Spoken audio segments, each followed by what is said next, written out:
The Western Cape High Court has sentenced Thabo Bester, the man dubbed the Facebook rapist, to life in prison for the murder of model Nomfundo Gyulu. The 23-year-old earlier pleaded guilty to murdering Gyulu at a bed and breakfast in Milnerton last year. He was also sentenced to 25 years for robbery.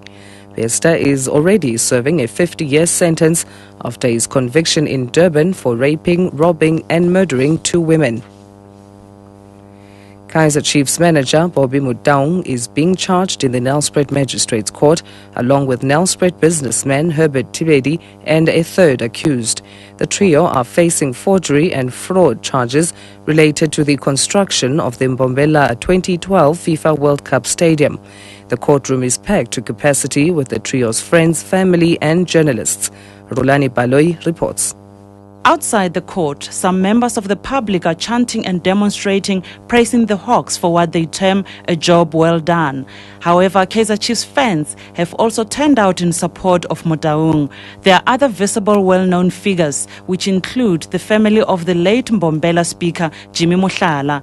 Mohlala was gunned down in January 2009 after he blew the whistle on the construction tender for the Mbombela Stadium. Rulani Baloi, SABC News. Close to 2,000 striking mine workers at Lonmin Mine near Marikana in northwest have again gathered on a mountain near the mine. This as 6 suspects are to appear in the Rustenburg Magistrates Court later today. The violence at the mine has claimed 10 lives. Patrick Dintwa reports. During a media briefing earlier this morning, Northwest Police Provincial Commissioner Zuki Sambombo has acknowledged that the number of striking workers who are heavily armed is outnumbering the police. She says, despite this, with the police personnel deployed here, they will ensure that they disperse and disarm the workers. Meanwhile, there is a high number of police presence around the mountain top. For SABC Radio News, I'm Patrick Bintua reporting in Lonmin Mine near Marikana. Northwest Premier Thandi Modise and Provincial Cabinet have ordered the Northwest Department of Education to act fast in addressing textbook shortages in the province's schools.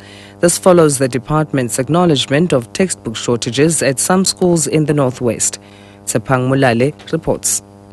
At a briefing with the provincial executive, MEC for Education Louisa Mabe apologized for inconveniencing learners who had to spend more than 7 months without textbooks. She further indicated that the department owes it to these learners to take drastic actions against officials who brought this unacceptable state of affairs and for misleading the public. Meanwhile, Teachers Union SATU in the Northwest is staging a protest march to the Northwest Provincial Legislature to seek answers for this standoff. And I'm Sepang Molale, SABC News, Mahigeng. Overseas, the latest test flight of a hypersonic aircraft designed to travel as 6 times the speed of sound has failed. The experimental unmanned X-51A Wave Rider was launched from a B-52 bomber at 20,000 meters altitude. But the U.S. Air Force says a technical problem prevented the main engine igniting.